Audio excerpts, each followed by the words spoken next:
네, 오늘은 죄의 본질과 결과라는 제목으로 생소하죠. 마찬가지로 창세기 3장 본문 말씀을 통해서 살펴보기를 원합니다. 지난달에 창세기 3장을 통해서 저희가 그 유혹의 본질과 유혹을 이기는 방법이라는 것으로 말씀 교제를 한 적이 있었습니다.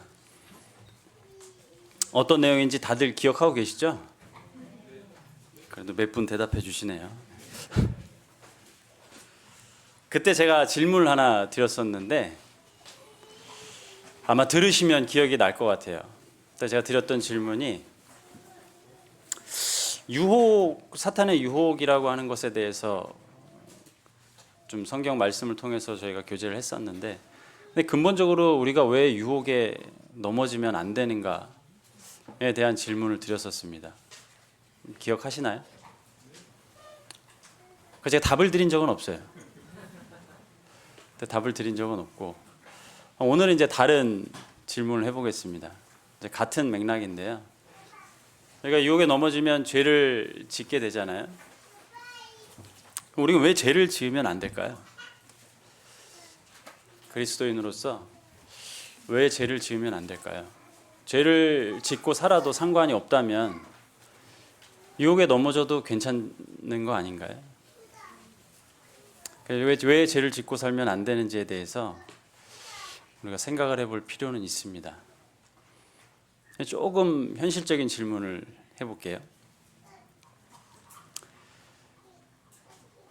우리가 성도들 간의 교제를 할 때요, 서로 교제를 할 때, 저희 이따가 또 말씀 끝나고 또 교제를 하게 되잖아요. 교제를 할 때 죄에 대한 얘기를 저희가 자주 하나요? 제 경험상으로는 그렇게 자주 하진 않았던 것 같아요. 하나님의 사랑과 하나님의 은혜, 하나님의 긍휼하심, 하나님의 자비하심, 이런 것들에 대해서 우리가 교제를 많이 하고, 간증을 통해서도 제가 이런 죄를 지었습니다, 이런 간증을 하는 걸 제가 들어본 기억이 거의 없습니다. 죄에 대한 얘기를 잘 하지 않아요, 우리는. 이유를 알죠.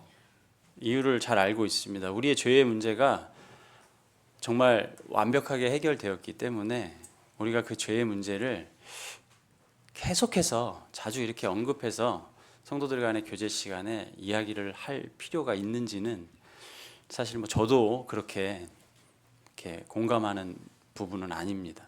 죄에 대한 이야기를 잘 하지를 않죠.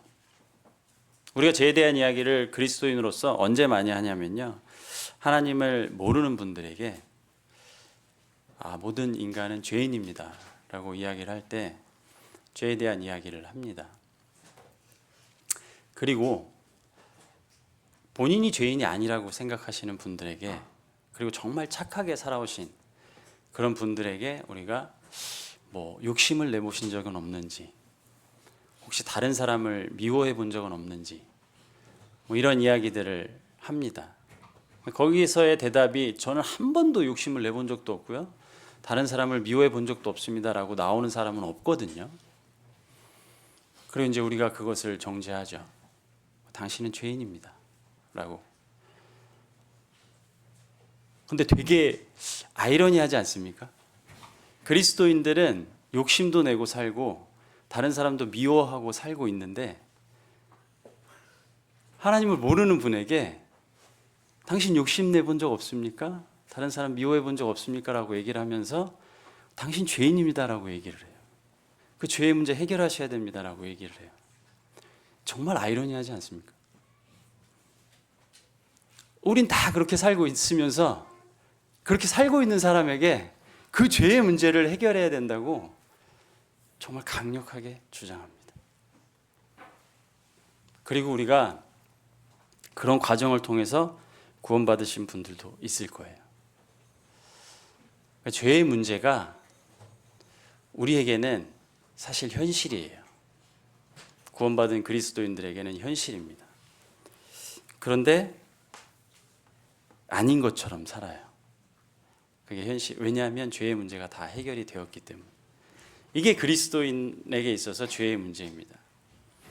그래서 오늘의 제목을 다른 식으로 표현하면 그리스도인의 죄의 문제라고 표현을 할 수 있을 것 같아요.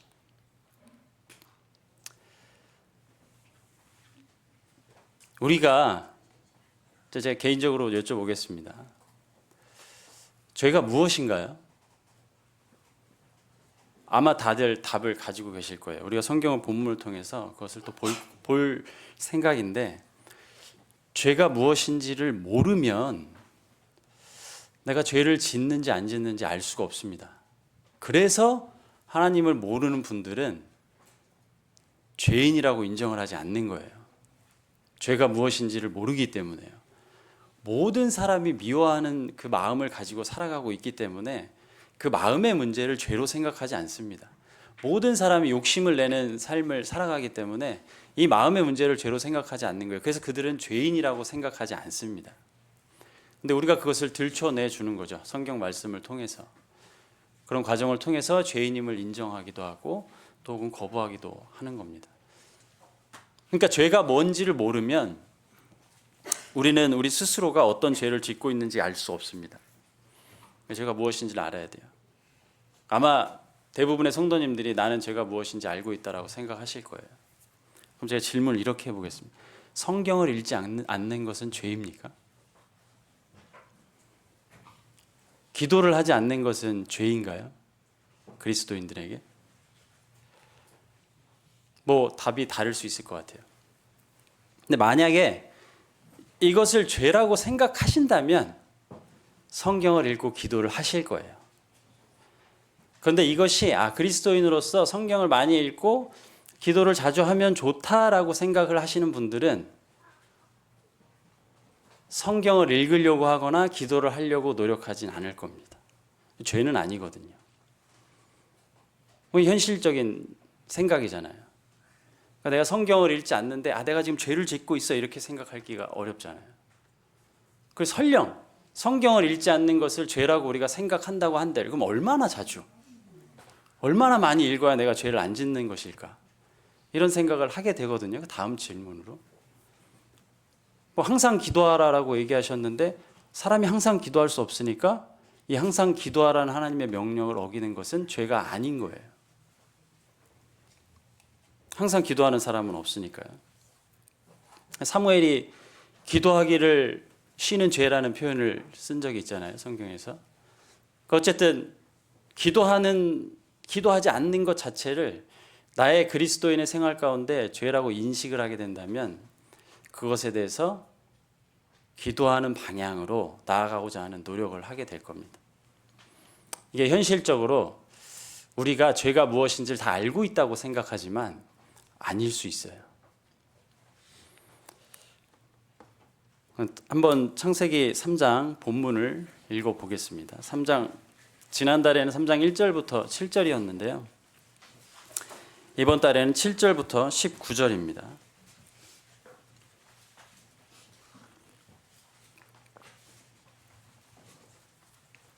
제가 읽겠습니다.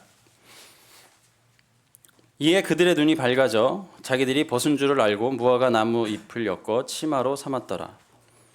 그들이 그날 바람이 불 때 동산에 거니시는 여호와 하나님의 소리를 듣고 아담과 그의 아내가 여호와 하나님의 낯을 피하여 동산나무 사이에 숨은지라. 여호와 하나님이 아담을 부르시며 그에게 이르되 내가 어디 있느냐? 이르되 내가 동산에서 하나님의 소리를 듣고 내가 벗었으므로 두려워하여 숨었나이다. 이르시되 누가 너의 벗었음을 내게 알렸느냐? 내가 내게 먹지 말라 명한 그 나무 열매를 내가 먹었느냐? 아담이 이르되 하나님이 주셔서 나와 함께 있게 하신 여자 그가 그 나무 열매를 내게 주므로 내가 먹었나이다. 여호와 하나님이 여자에게 이르시되 내가 어찌하여 이렇게 하였느냐?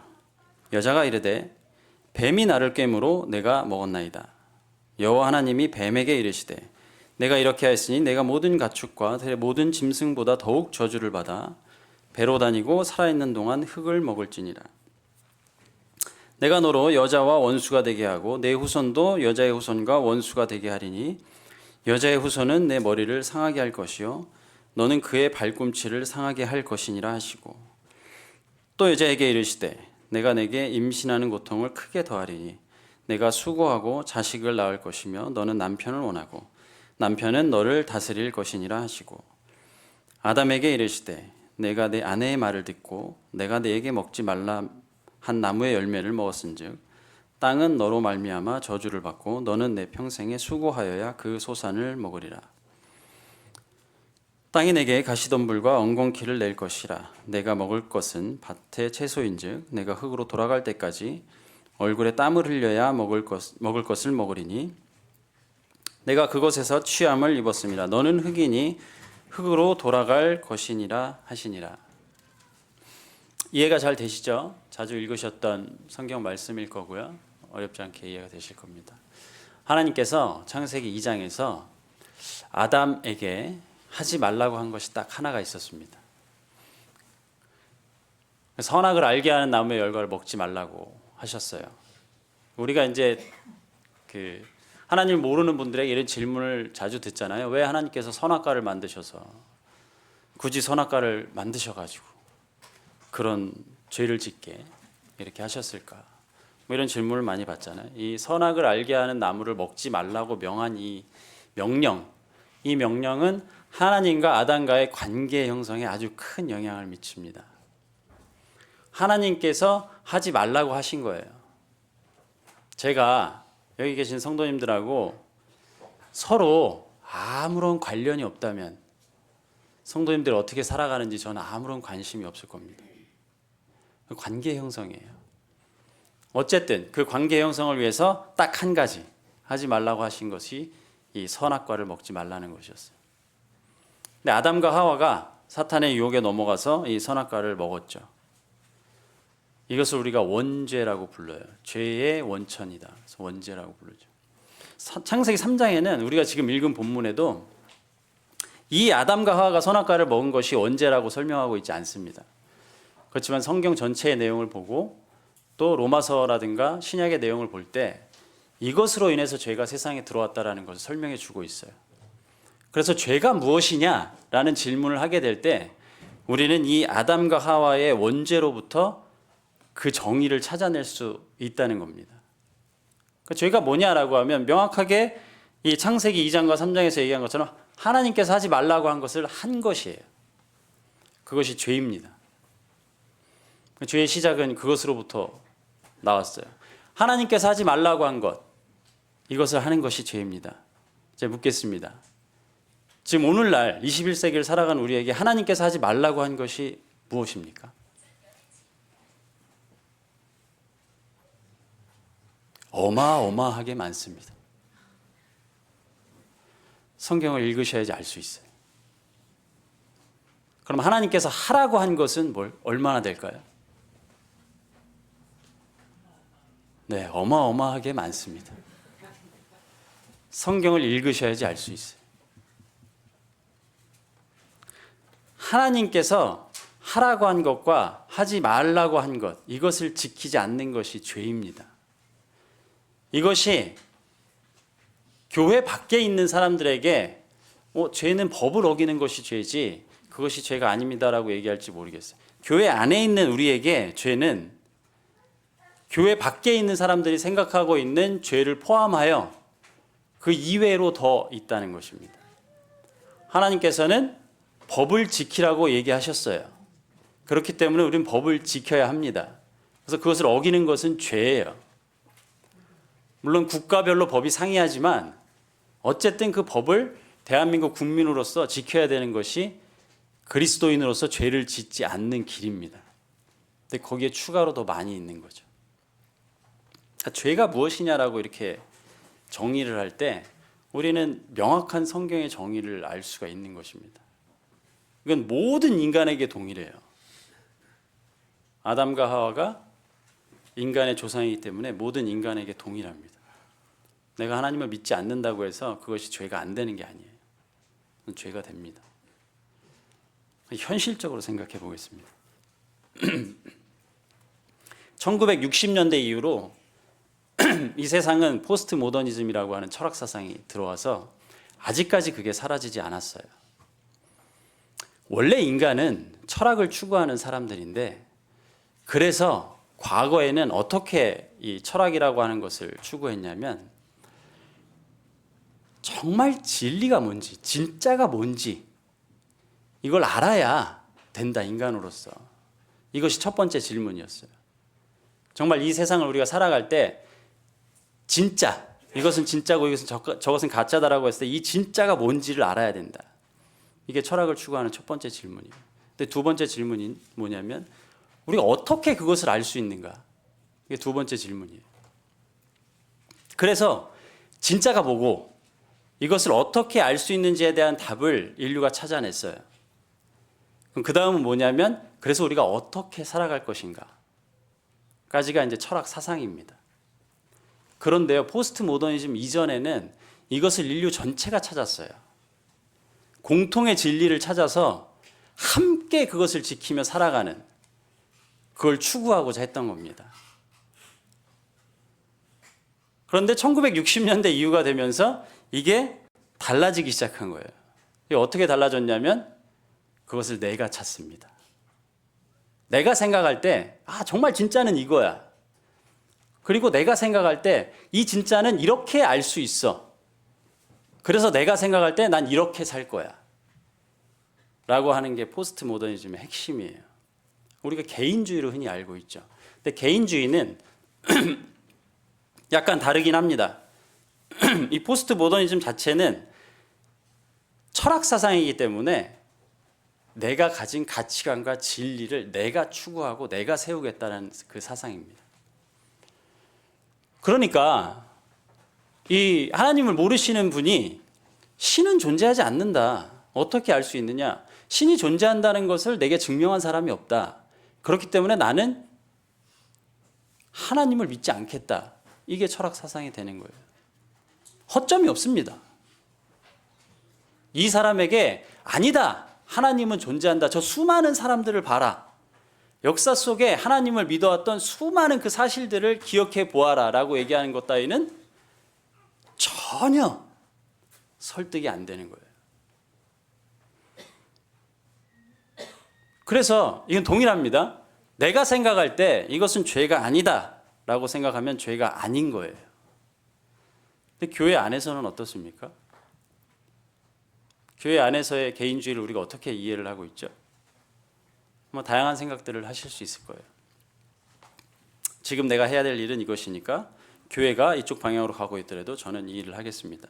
이렇게 생각하는 거 우리가 개인주의라고 생각할 수 있을지도 모르겠어요. 우리 가족은 이렇게 살기로 결정을 했기 때문에 우리가 이렇게 살아가겠습니다. 이렇게 가족 이기주의 이렇게 우리가 생각할지도 모르겠어요. 교회가 나아가야 될 방향이 있고 교회가 함께 해야 될 길이 있는데 그것과 반하는 어떤 생각들을 가지고 이것을 내가 주장하면서 이 교회 안에서 생활하고 있는 것을 개인주의라고 생각할지도 모르겠어요. 근데 이제 죄라고 하는 부분에 있어서 이 개인의 사상이 교회 안에도 있다는 것을 사실 저는 부정할 수가 없습니다. 그러니까 성경을 나에게 읽으라고 강요하지 마세요.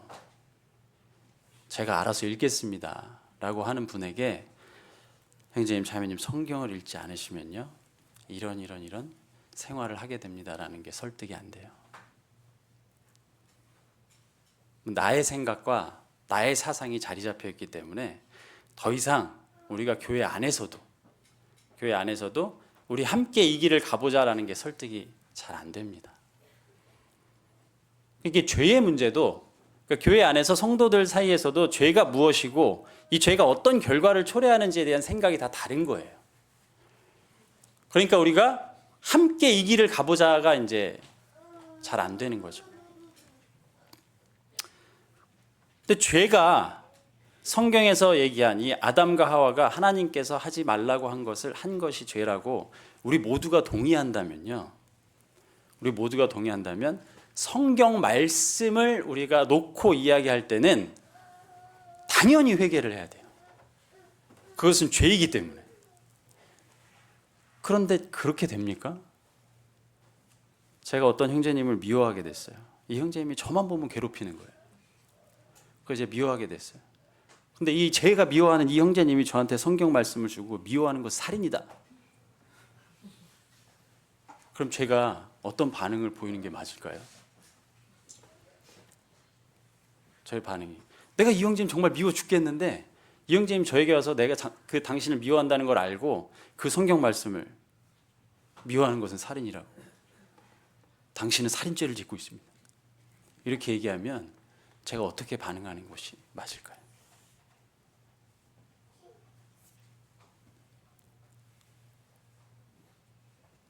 답을 알죠. 죄입니다. 근데 왜 우리가 이 죄를 이 상황에서 보통 어떻게 전개가 되는지 아시나요? 교회 안에서 이 형제님이 저를 못 살게 굴어요. 정말 의도적으로 못 살게 구는 것 같아요. 저를 괴롭혀요. 이 상황에서 보통 교회에서 어떻게 진행이 되는지 아십니까? 제가 다른 사람에 가서 그 얘기를 합니다. 다른 사람이 또 다른 사람에게 그 얘기를 합니다. 그래서 교회 안에서 이게 퍼지죠. 그러니까 이 저를 괴롭힌 형제님 혹은 험담을 한 저 둘 중에 한 명이 죄인이 됩니다. 이 세상과 뭐가 다르죠? 죄라고 하는 인식 자체를 우리가, 죄라고 하는 정의 자체를 우리가 알아요. 하나님께서 하라고 하신 것을 해야 되고요, 하지 말라고 하신 것을 하면 안 됩니다. 그것은 죄예요. 그걸 알매도 불구하고 교회 안에서 죄를 다루는 방식은 세상과 전혀 다르지 않습니다. 주변에 있는 형제님이, 어떤 형제님이 사업이 잘 돼요. 하나님께 기도를 어떻게 합니까? 제 사업도 잘 되게 해주세요. 그리고 이 형제님이 사업이 잘 돼 돈을 많이 버니까 제가 이 형제님을 시기해요.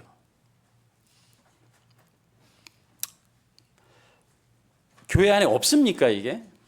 물론 교회 안에 이런 분들이 대부분이라고 제가 생각하진 않습니다. 정말 하나님을 추구하는 삶을 살아가고 하나님께서 하라고 하신 것, 하지 말라고 하신 걸 지키며 살고자 노력하는 사람 많이 있습니다. 그렇지만 교회가 죄를 다루는 방식은요, 세상과는 달라야 합니다. 이 죄의 결과를, 우리의 죄의 정의를 알았죠. 이 죄의 결과를 볼까요? 죄의 결과가 되게 다 인식하고 계시는 것이지만 죄의 결과가 되게 우리가 느끼기에 좀 뭐랄까 죽지 않았어요. 아담과 하와가 이 창세기 2장에 나와 있는 것처럼 마치 당장 죽을 것 같은데 죽지 않았어요. 이런 생각 해보셨습니까? 아담이 하와가 선악과를 따먹는데 보고 안 죽었던 거예요. 그러니까 아담, 괜찮네? 나도 먹어도 괜찮을 것 같은데? 이런 생각 안 해보셨습니까? 창세기 3장을 읽으면서. 저는 해봤거든요. 아담은 봤어요. 옆에 있었어요.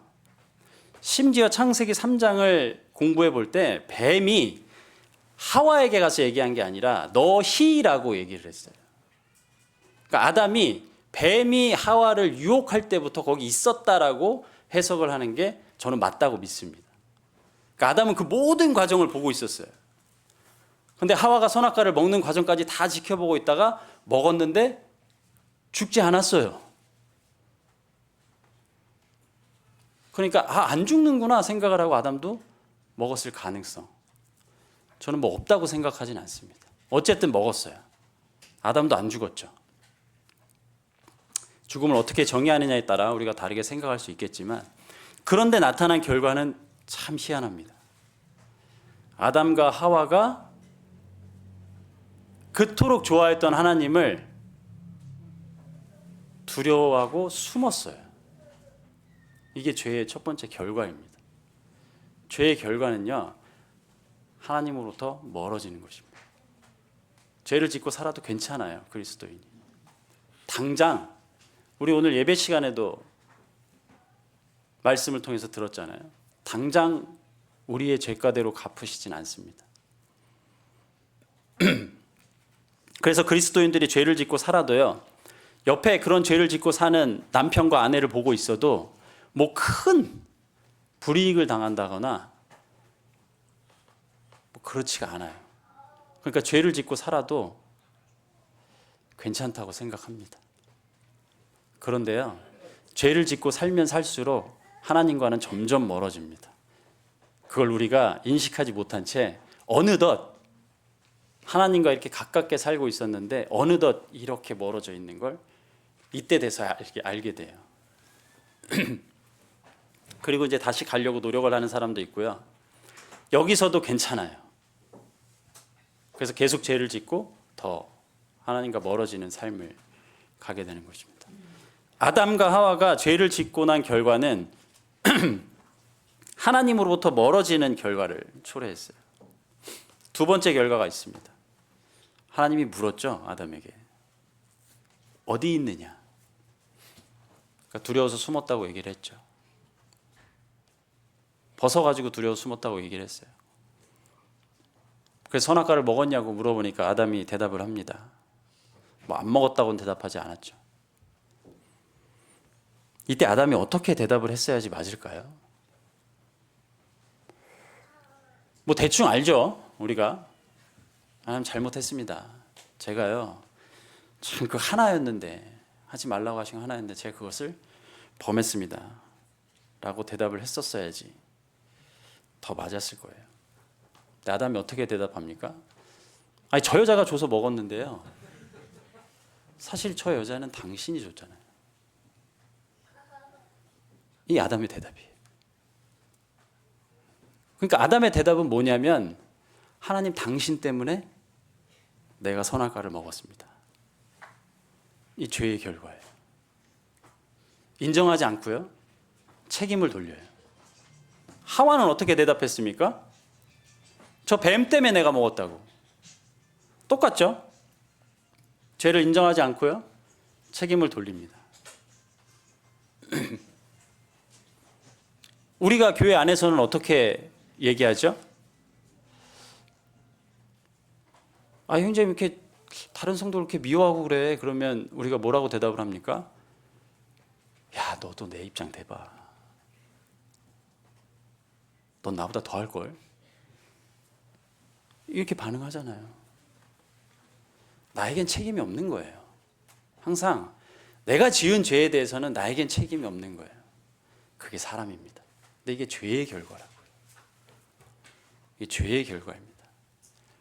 모이기를 피하지 말라고 하셨는데요, 우리가 교회에 빠지기도 하죠. 그 누구한테도요, 제가 질문을 했을 때 형님 지난 주일날에 무슨 일 있으셨나 봐요, 뭐 얼굴 못 뵌 것 같은데, 이렇게 얘기했을 때 제가 죄를 지었습니다 이렇게 대답하는 사람 한 명도 없었습니다. 정말 없었어요. 전 지금까지 살면서 그 대답을 들어본 적 한 번도 없어요. 제가 이런저런 이유가 있기 때문에, 다 이유가 있습니다. 다 이유가 있어요. 바쁘기도 하고 이런 아프기도 하고 다 이유가 있기 때문에 교회 집회에 안 나오는 그런 결정을 합니다. 다른 이유도 있어요. 뭐 다양한 이유들이 다 있습니다. 그럴 만한 이유도 있고 뭐 제가 이해하지 못하는 이유도 있고 그렇던데, 어쨌든 다 이유가 있어요. 근데 제가 한번 이렇게 물어볼게요. 바빠서 수요 집회에 못 나오십니까? 그럼 솔직히 1년에 몇 번은 나와야 되는 거 아닙니까? 휴일도 있잖아요. 일이 바빠서 수요 집회에 못 나오신다라고 대답을 하려면 솔직히 1년에 한 4-5번은 나오셔야 그게 성립이 되는 거 아닌가요? 안 바쁜 날 있을 거잖아요. 마음이 없는 거예요. 그리고 우린 이걸 죄로 생각하지 않습니다. 왜냐? 내 생각에 일요일만 나와도 괜찮거든요. 그러니까 그 결정을 하는 거예요. 마지막 죄의 결과가 있습니다. 물론 창세기 3장에 나온 내용 중에서요,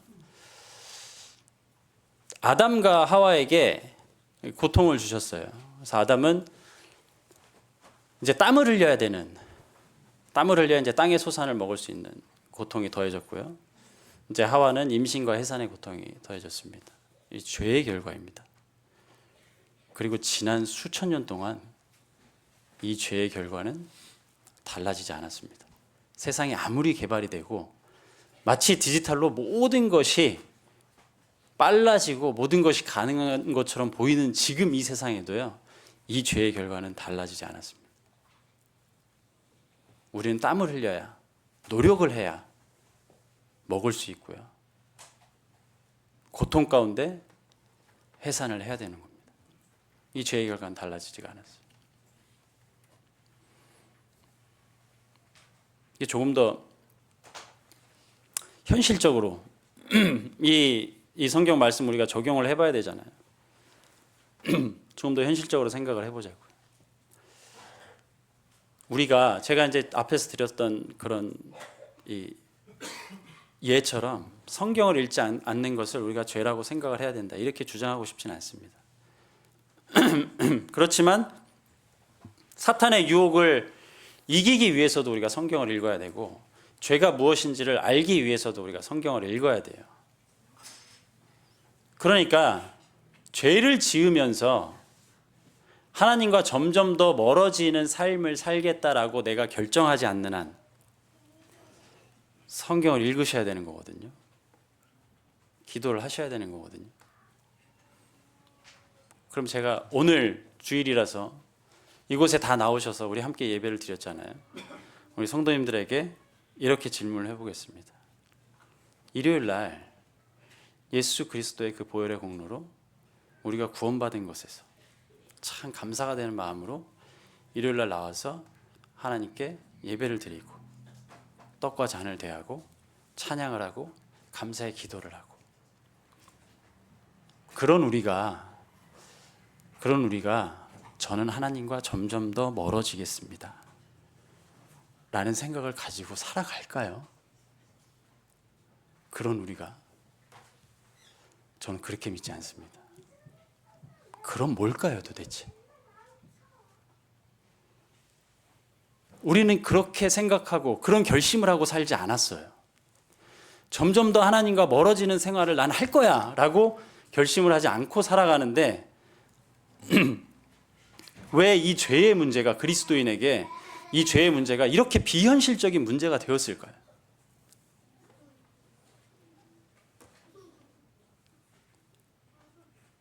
우리는 성경에서 아무런 답을 찾지 못하기 때문에 세상의 가치관에 따라서 답을 찾아서 선택을 하고 그 길을 갑니다. 왜 그래야 할까요?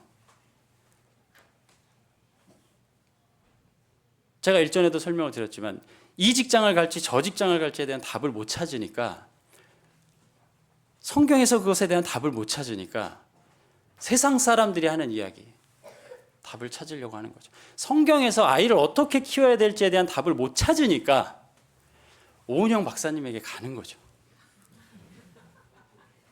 그리고 그 박사님의 말대로 아이를 키우면 결과가 보이니까, 그것을 통해서 우리가 결과를 보게 되니까 나도 저렇게 아이를 키워야 되겠다라고 생각하는 거죠. 만약에 성경에서 답을 찾아서 성경에서 이야기한 하나님의 말씀대로 아이를 키운 것의 결과를 보고 있다면 우린 굳이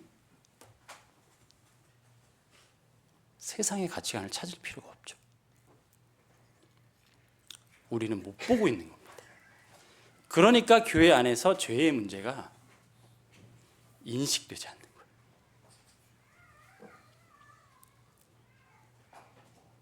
아무도 이것이 죄구나. 심지어 우리는 어떻게 생각하는지 아십니까?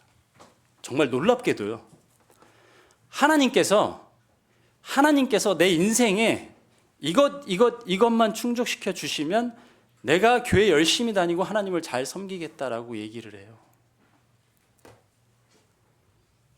그리고 그것이요, 받아들여져요. 교회 안에 성도들 간의 교제 가운데 그것이 받아들여져요.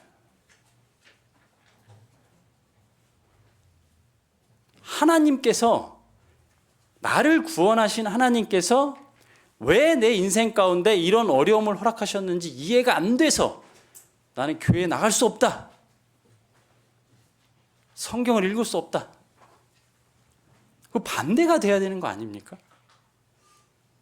나를 사랑하셔서 나를 구원하신 하나님께서 왜 나에게 이런 어려움을 허락하셨는지, 왜 나는 이렇게 힘들게 세상을 살아가고 있는지, 하나님께서 나를 사랑하신다는데 그게 궁금하면 더더욱 성경에서 답을 찾고 하나님께 물어봐야 되는 결과가 나와야 되는 거 아닌가? 근데 왜 반대로 가죠?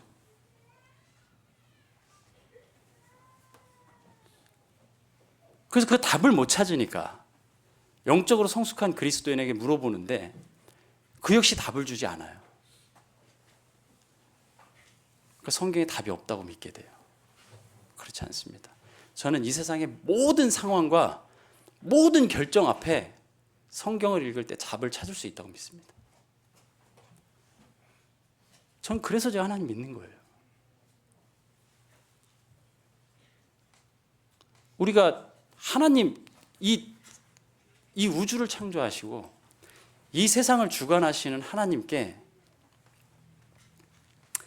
기도로서 묻고 성경을 통해서 하나님께 답을 들을 때 그 답을 지금 당장 못 받는다고 해서 답이 없는 게 아닙니다.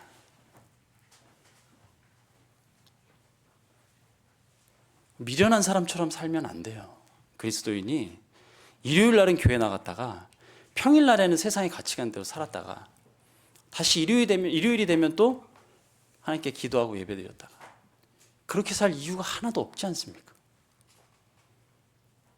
그리스도인의 죄의 문제는 무엇으로부터 시작되냐면요, 나 중심의 사고로부터 시작됩니다.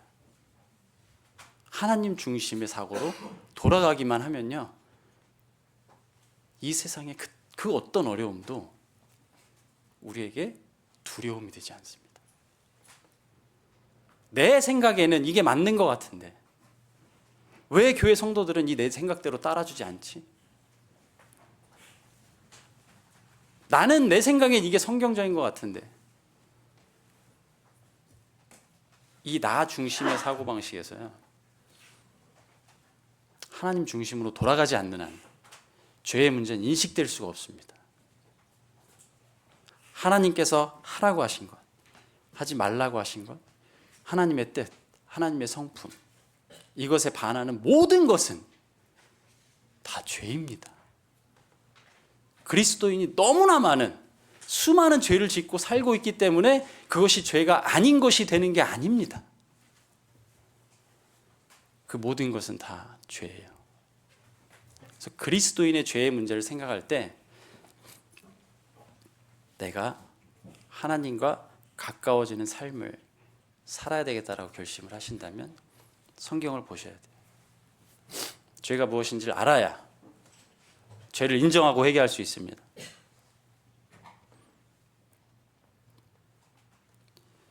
창세기 3장을 통해서요, 한 가지 더 말씀드리고 싶은 것이 있어서 그것을 말씀드리고 말씀을 정리하도록 하겠습니다.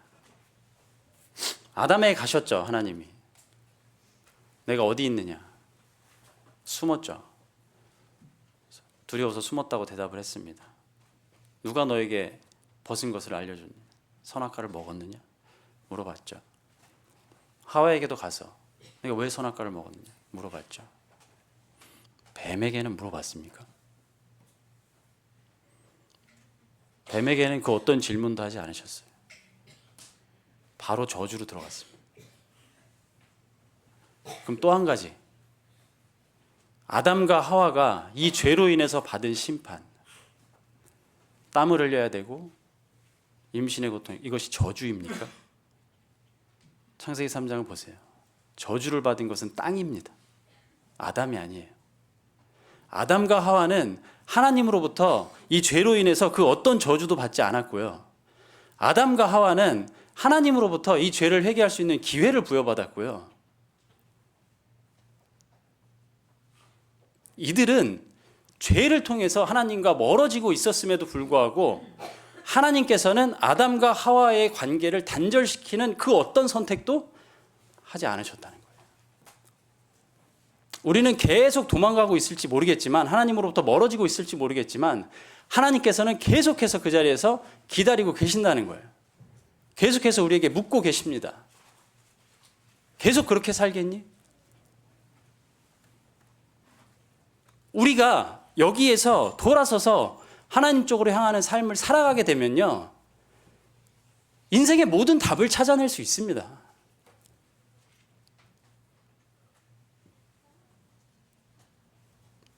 우리가 이 죄의 문제를 가볍게 여기지 않고 무거운 마음으로 해결하고자 하는 간절한 노력을 가지고 하나님으로부터 돌아가면요, 그 죄의 문제가 해결이 됩니다.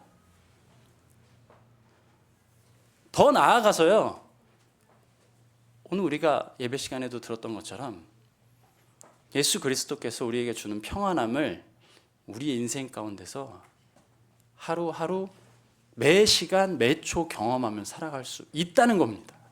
그런 우리가 왜 굳이 이 세상 사람들이 좋다고 추구하는 것을 같이 따라가면서 왜 굳이 우리가 그 길을 가야 될까요?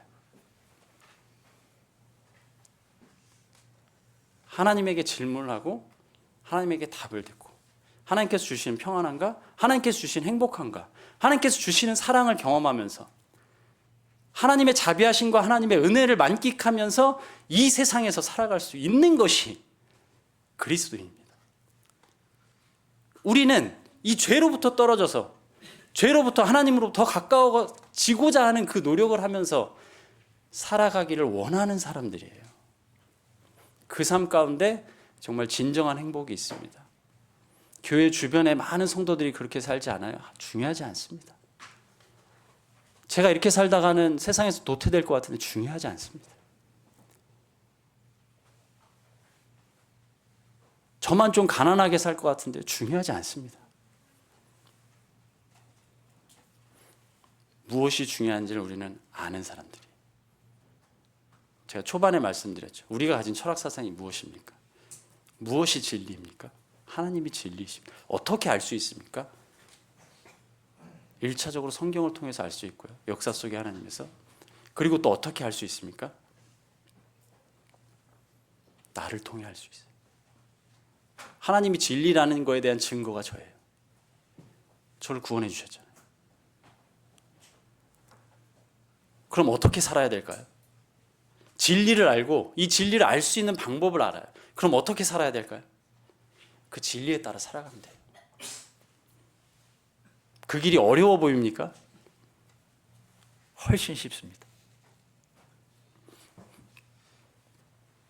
세상의 가치관과 성경의 가치관을 지렛대에 놓고 다루면서 사는 삶보다요, 오로지 하나님께 맡기고 하나님을 신뢰하면서 살아가는 삶이 훨씬 쉽고 행복합니다. 그거 어려워 보이겠지만 그렇지가 않습니다.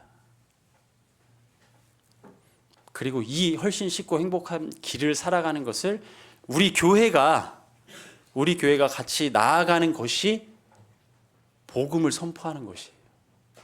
우리 교회가 같이 모여서 하나님께 예배를 드리는 것이 예수 그리스도를 전하는 것이라고. 묵동교회가 죄에 대한 인식을 먼저는 스스로 하시길 원하고요. 나아가서는 함께 기도하면서 할 수 있는 교회가 되기를 정말 간절히 바랍니다. 간절히 바라고 믿습니다. 그렇게 갈 수 있을 거라는 것을. 기도하고 마치겠습니다. 주님 감사드립니다. 저희들을 구원해 주시고 저희들이 세상이 아니라 하나님을 따르는 삶을 살아갈 수 있도록 인도해 주신 것에 대해 감사를 드립니다. 저희들이 이제 앞으로 이 세상에서 살아가는 동안에 하나님을 추구하면서 살아가고자 합니다. 하나님, 때론 어렵고 힘든 길이 있다 할지라도 저희에게 힘과 능력을 주시고 은혜를 더하여 주셔서 저희로 하여금 하나님과 더욱더 친밀하고 가까운 삶을 살아갈 수 있도록 인도하여 주시기를 이 시간 기도를 드립니다. 오늘의 말씀을 주님께 온전히 의탁드렸을 때 주님께 선하게 인도하여 주심 또한 감사를 드립니다. 이후의 모든 시간도 주님께 온전히 의탁드리며 우리 구주 예수 그리스도의 이름으로 감사하며 기도드렸습니다. 아멘.